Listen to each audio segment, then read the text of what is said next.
Pangalan ng pamilya. Guerrero naman ako ah. Tandaan mo sana kung anong klaseng tao ka. Nang sa ganon, hindi ka masyadong mangarap. All this political talk for breakfast. Kaumay. Babalik tayo dito. Ito mga kakataas sa Erika na yun Hindi no. Pakinabangan na natin na nakapasok tayo dito. Sigurado ako, malakas ang kikitain natin kung makakapagbenta tayo dito. I think type niya ako. I promise you, he's a chill guy. Na maging boyfriend ko? He's not my type. No way. Pumunta kayong Ramon Montenegro. Tay, tama na. Mas mabuti nang kalimutan mo na si nanay. Binaboy ako ni Ramon noon. At ngayon binababoy niya ako ulit kasama ang nanay mo. Kaya kong protektahan ang nanay mo kay Rigor. Kaya? Eh kung magdala na isang batalyon na pulis, sa ginawa mo yan, mas lalo nang mapapahamak tayo si nanay! Meron tayong malaking shipment at droga na darating magmula sa ibang bansa. Malaki ang ating pinuhunan. Malaki ang mawawala sa atin. At malaki ang tsansa na mawala sa atin ang lahat ng dahil sa kanya. Sa ginawa nilang yan, mas lalo lang nilalagay sa panganib ang buhay naming lahat. Anong plano mo niyan, Tanggol? Hindi ka muna pupunta sa mansyon. Hindi ko pa alam. Basta ang alam ko, hindi ko sila kaya makita magkasama.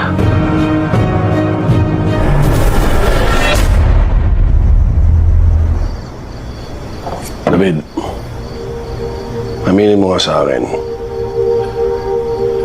Nobya mo ba si Atty. Vera? Tay, hindi po. Bakit yun naman natanong? Gusto ko lang malaman kung anong balak mo sa kanya. Tinutulungan lang po ako ni Atty. Vera. Ginagahan mo na siya. Tay, nakikinabang naman siya sa akin eh. Naisip ko nga, kailangan natin pagandaan yung gera natin kay Ramon at Tanggol. Lahat ng pwede natin makuha kakampi, dapat natin tanggapin. Di ba, Tay? Labas ka dito, David. Hindi mo problema to. Hindi mo laban to. Anak kita. Hindi ko sasangkalan ng buhay mo.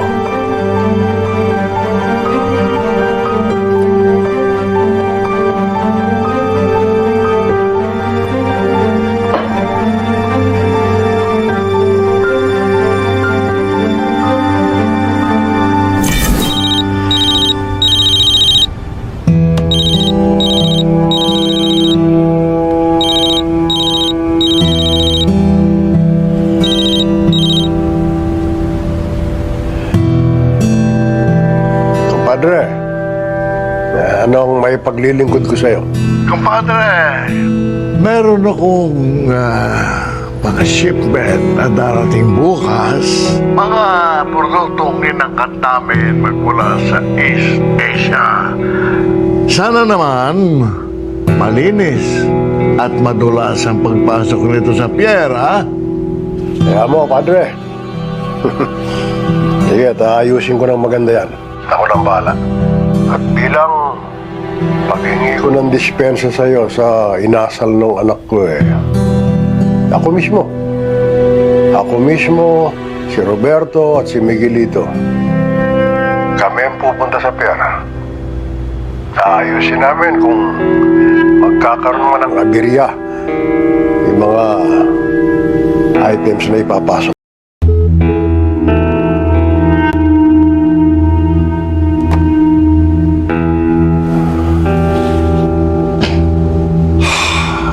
Inaasahan ka ngayon ng lolo mo at saka ng papa mo. Hindi ba may malaking transaksyon na magaganap bukas? Hindi ba tayo kasali dyan, Tanggol? Hindi. Pero sasali tayo. Anong ibig mo sabihin? Haharangin natin bukas yung transaksyon. Kinakailangan makuha natin ang droga. Hindi ba yun delikado? Ilang beses na namin itong ginawa. Dahil ayaw na ni Tanggol na kumalat pa ang droga sa Maynila. Maganda yun Ibang klase pala ang pinaglalaban ng grupo ninyo. Hinaharangan ninyo ang mga droga na kumakalat dito pero hanggang saan? Alam ba ninyo na malalaking sindikato ang mga kalaban ninyo? Wala kaming pakialam. Kahit sino pa yung mga sindikatong yan. Ang importante, mapigilan namin ang pagkalat ng droga sa buong Maynila.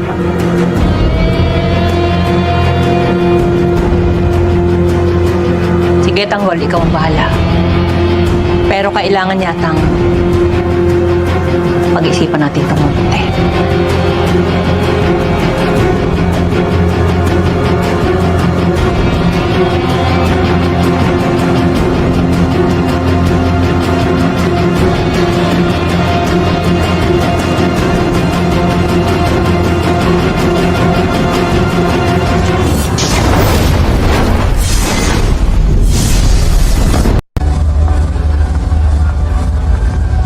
Hi, Santino! Hi, boys! Wala pa kayong drinks? Waiter, dalawang bucket for them on my tab. Nakabawi na ako sa'yo, ha? Hindi naman kailangan. Sus, ko naman, don't be shy. It's the least that I can do for you. By the way, I like your outfit. Ito naman lagi suot ko eh. Ikaw, do you like my outfit? Mahal to. Ako lang meron nito. Do you like my bling? Uy, sumulit ka. Tama mo na yan. Sakto lang. Ayos naman. Sige na, pamati ka na doon. May asasuyin pa kami. Okay, sige. Just holler if you need anything, ha? On my tab. Akong sagot sa inyo tonight. Enjoy your drinks.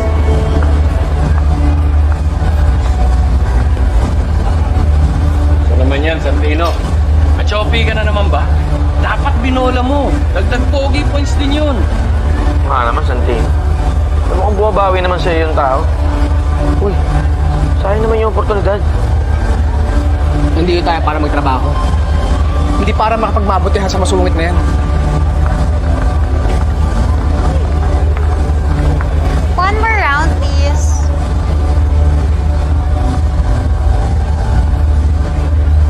Thanks.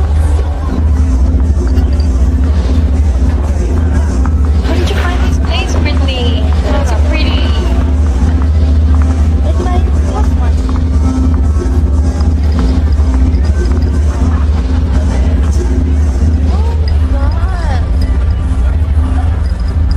Erika, pinagmamayabang mo pa yung damit mo. Ika parehas ka naman pala. Tarot? Sino? Tignan mo, yung bling-bling niya. Look at that. The heck? One of us is going home tonight, and that's her. No one shines in this club but me. Let's go. Napupunta ka. Ang ganda na naman to. Excuse me. I think you're lost. I think I'm in the right place. Oh. Nice outfit. You should consider changing it. And I think you should consider leaving. Bakit? Do you own this club? Yeah, Yeah, right. Please. I don't have time for this. Let's go. Don't you dare turn your back on me. Tino, hindi naman baka magkakagulo pa oh. Baka wala pa yung mga tao rito, magbuwasan pa yung mga bayan natin. Hindi mo ba ako kilala? Sino ka ba? I am the mayor's daughter and this is my territory. So, I am the daughter of Governor Paredes. Technically, I am more powerful than you, which makes you a nobody. My mom!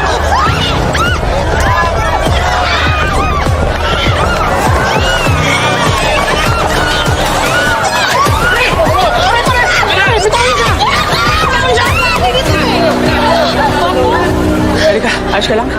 Huwag ka nga makialam dito, Santino. This doesn't concern you. Erika, hindi naman sa ganun. Ang akin lang, huwag ka magsimula dito ng gulo. Meron tatay mo. Nakakaya. Sama kayong dalawa.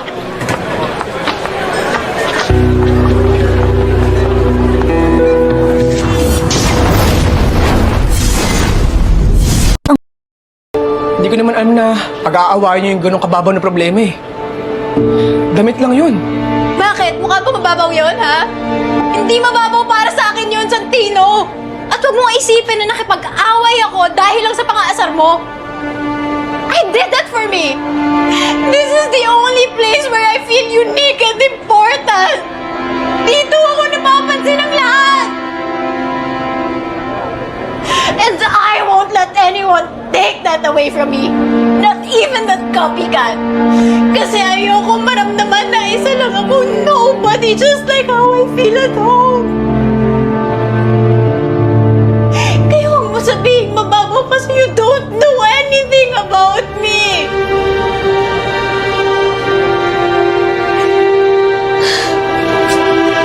Erika, sandali. Ba? Erika, naiintindihan kita. Dahil alam ko rin ang pakiramdam na hindi pinapansin. Na kahit anong gawin mo, wala ka pa ring halaga sa mga tao na sa paligid mo. Pero hindi ako napapekto dun. At tinaguhid ko ang sarili ko. Dahil alam ko, mahalaga ako. Kaya sana ikaw din, malaman mo rin mahalaga ka. Lalo sa ibang tao.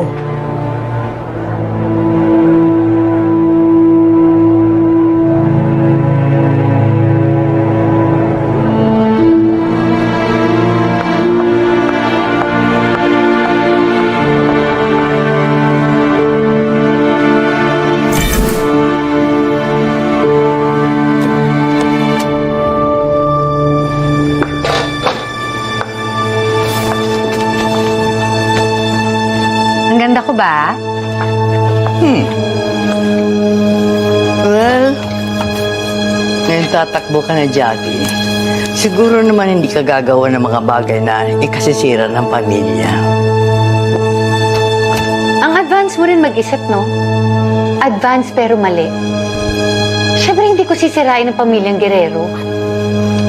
Aba, sumasagot ka na. Hindi ka pa nga nanalo. Ang yabang mo na. Tandaan mo ito, Jackie. Pwede mong maulol ang mga tao. Pero hindi ako at ang pamilya ko.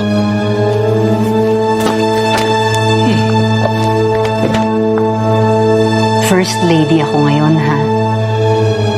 At magiging first lady pa rin kapag umupo na si Miguelito. Tapos magko-congresswoman pa ako. Hindi ko kailangan mang-uto. Dahil kaya kong makuha kahit anong gusto ko.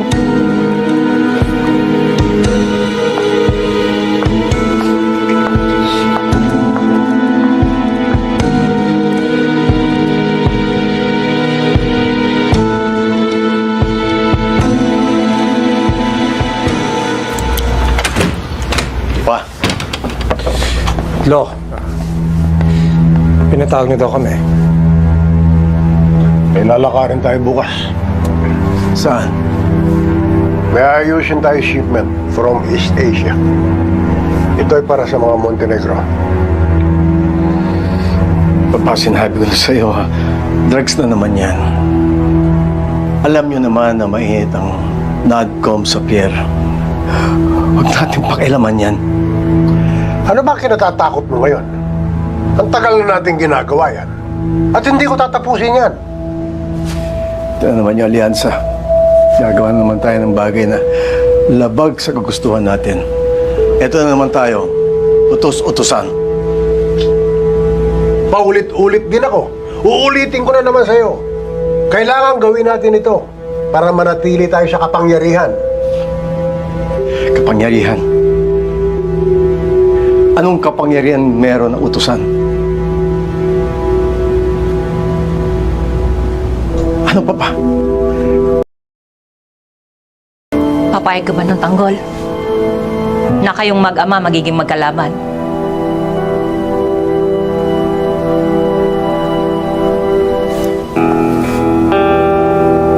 Naglaban na kami dati. At di na ako natatakot pa na mangyari ulit yun.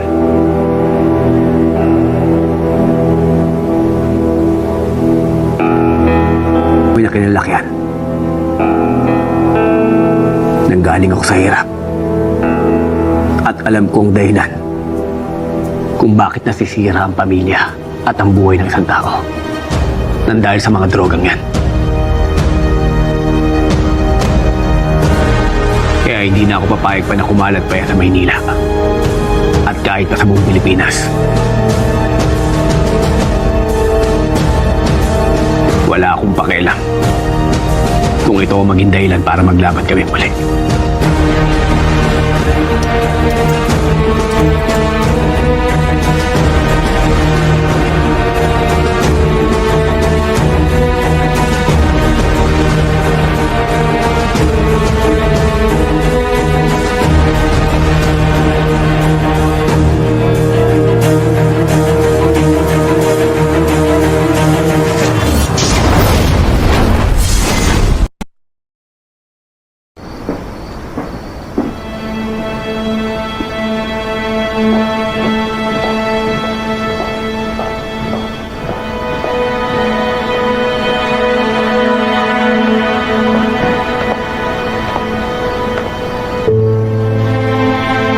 May paparating na shipment ng droga para sa mga Montenegro.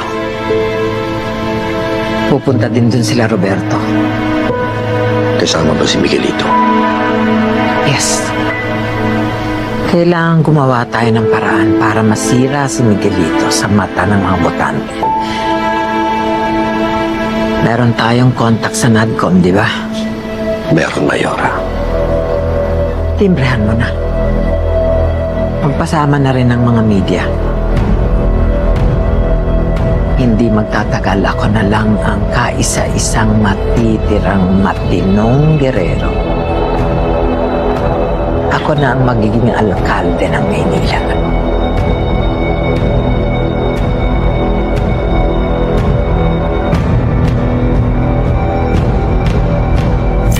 Kasama ba ang mga gerero dyan? Oo, boss. Narinig ko.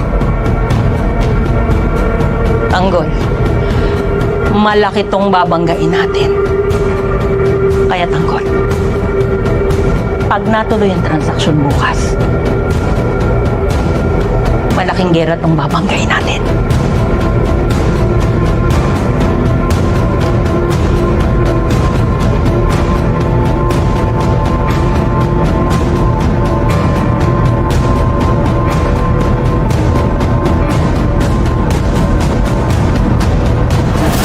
Dino, kakausap mo ba nanay mo? Hindi po tayo eh. Magkapakasasa na siya sa yaman ng mga Montenegro. Pero tayo ang pamilya niya. Sino mo at Tanggol ang pinili niya? Para sa kanya, basura na lang tayo. Marites, kung hindi man kita mabawi, hindi ko hahayaang mapunta ka sa iba. Mr. Kwon, finally we meet. This is my heir and granddaughter, Veronica. Gusto kong ipakilala sa iyo ang tagapagmana, si Jesus Nazareno Montenegro. This is great. Mas maganda kaysa sa produkto namin. Of course, ito ang nangunguna ngayon sa buong East Asia. Saan naman yung binabalak ibenta to? Miski saan? Kung sinong gustong bumili, bebentahan natin. Paplanuhin natin mabuti ang mangyayari mamaya. Aralin nyo ang lahat ng mga dadaanan nyo, lalo na ang lugar ng transaksyon. Kinakailangan matuloy ito para mapigilan natin ang droga. FBI.